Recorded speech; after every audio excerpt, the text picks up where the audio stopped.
Lionel Messi inter মায়ামিতে যোগ দেওয়ার পর থেকে তাকে নিয়ে একের পর এক আলোচনা সমালোচনা হয়ে আসছে। এখন পর্যন্ত লিগ কাপ, সাপোর্টার শিল্ড আর এমভিপি সম্মান জিতে ক্লাবকে সাফল্য এনে দিলেও তাকে নিয়ে বিতর্কের শেষ নেই। এবার মেসি পরিবারকে নিয়ে বিস্ফোরক মন্তব্য করলেন সাবেক লিডস ইউনাইটেড ও MLS তারকা মাথিউস ক্লিচ।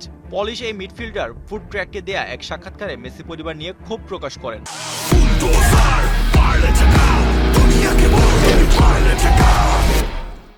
আমি মায়ামিতে যেতে কাউকেই সুপারিশ করব না যতদিন মেসি এখানে আছে। সেখানে যাওয়া মানে ক্যারিয়ারের বিপর্যয়। খেলোয়াড়রা চলে যাচ্ছে, কোচ আর ফিজিওরাও চলে যাচ্ছে, পুরো সংগঠন এখন এলোমেলো। মেসির বাবা মূলত ক্লাব চালান, তাদের অনুমতি ছাড়া কিছুই করা যায় না।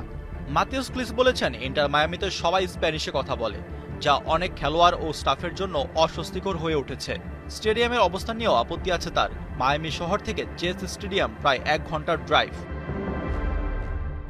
2023-এ মেসি পিএসজি থেকে মায়ামিতে আসার পর ক্লাবটির জনপ্রিয়তা বেড়েছে হুহু করে। মায়ামি কো-ওনার ডেভিড বেকহামের প্রচেষ্টায় মেসি যুক্তরাষ্ট্রে এলেও তার পরিবার ক্লাব পরিচালনায় অতিরিক্ত প্রভাব বিস্তার করছে বলে সমালোচনা চলছেই। ক্লিচের মন্তব্যের পর এই বিতর্ক আরও জোরালো হলো।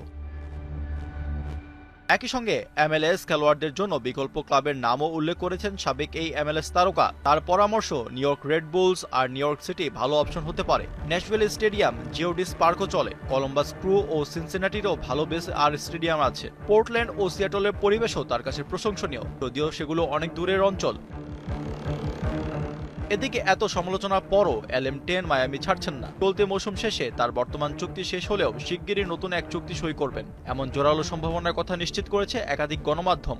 সবকিছু ঠিকঠাক থাকলে বিশ্বকাপ জয়ী আর্জেন্টাইন সুপারস্টারকে 40 বছর পেরিয়েও পিঙ্ক জার্সিতে দেখা যেতে পারে। আশফাকুর রহমান, সিয়াম, 71।